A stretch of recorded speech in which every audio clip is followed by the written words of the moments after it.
I recently purchased a Tyranid Harridan from Forge World, and it's a rather large, monstrous flying creature.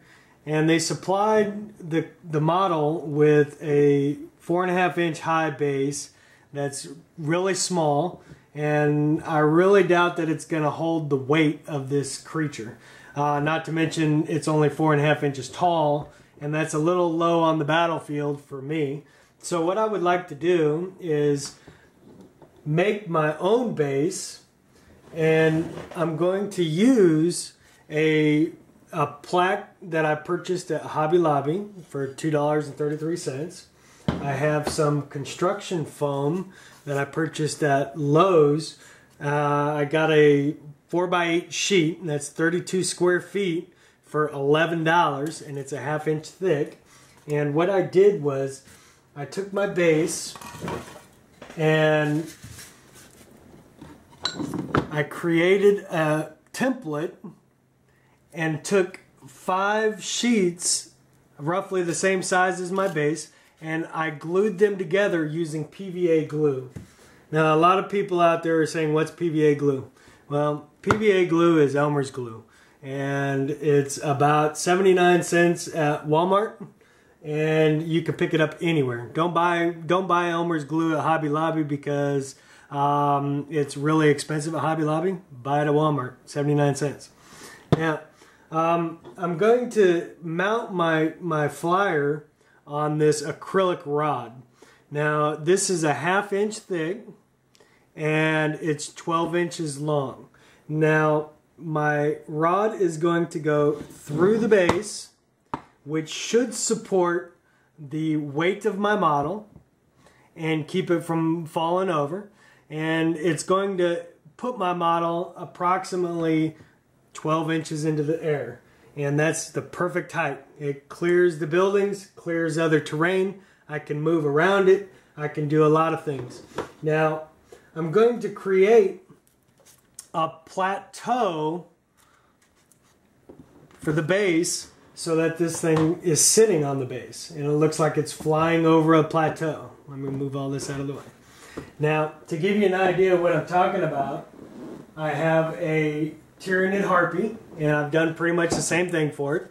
And what I did is I sculpted a base out of this styrofoam, and you can see, and it's basically just cutting foam and making it look realistic.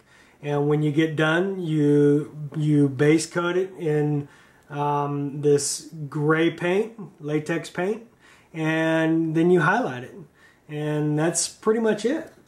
Now, I'm going to go ahead and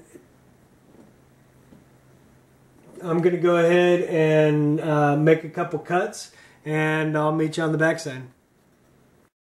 Alright guys, what I've done is I took my block of foam, I cut the corners off until I got the general shape of my base, and then I started making erratic little cuts, either straight up and down, at an angle. I smoothed off some of the edges.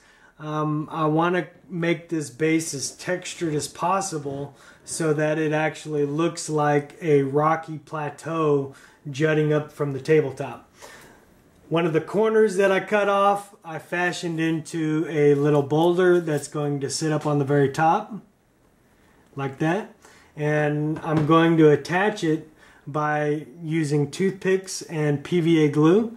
I'm going to stick the toothpicks in here, put some glue on there, and glue it down in the position that I want it. Now, I'm toying around with the idea of including the original base to the model by cutting off this post that they have on there and then drilling it out. Remember the 1/2 inch, drilling it out to 1/2 inch so that I can stick it on here and run my post through it. I'm still toying around with that idea. I'm not quite sure about that. We'll kind of keep you in the loop on it. And so far, this is my plateau as it sits. The next step is going to be roughing up some of the foam, and I do that by just gently scraping the knife back and forth across it. and I want to create as much texture as I can. And you can see down here, I've already done it a little bit, and I'm just creating a rough texture. And I want to get rid of all these smooth spots. I don't want it to be smooth.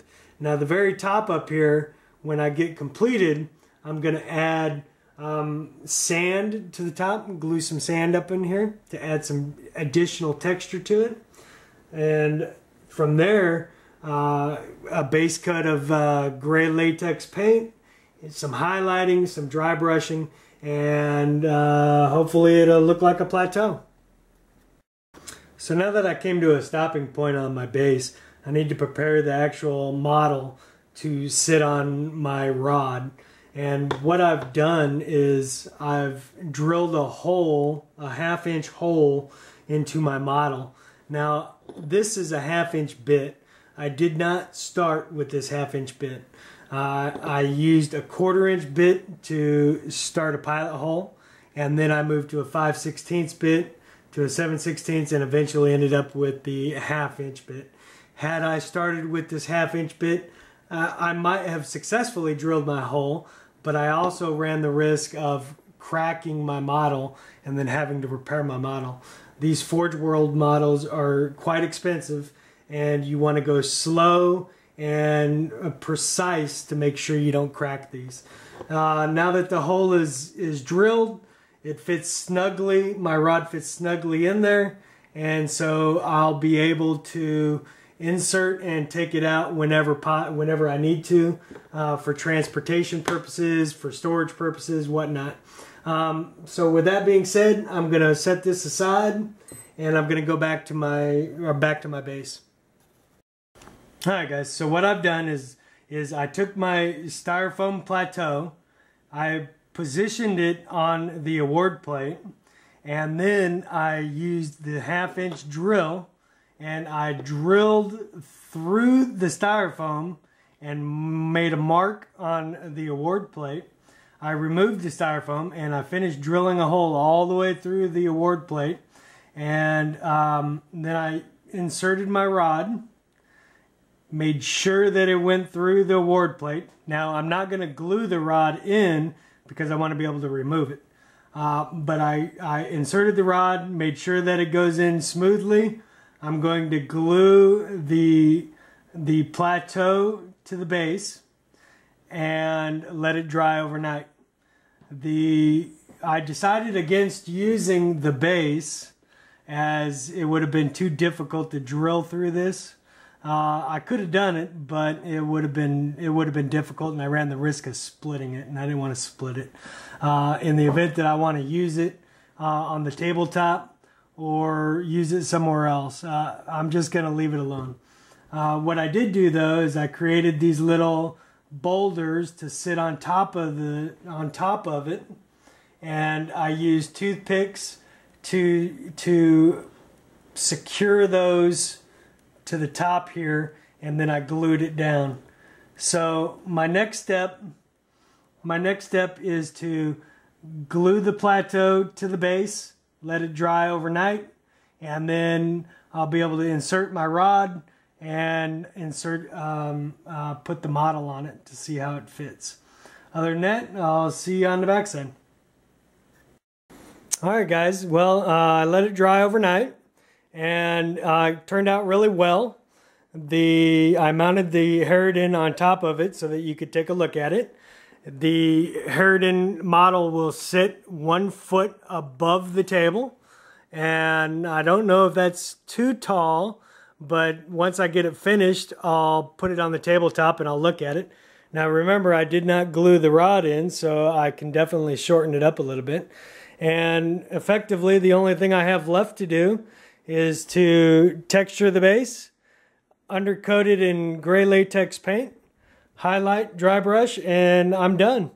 You'll definitely be seeing this on the tabletop in Apocalypse games coming up. It's a really impressive model. I think I did a pretty good job on the base, and I hope you like it.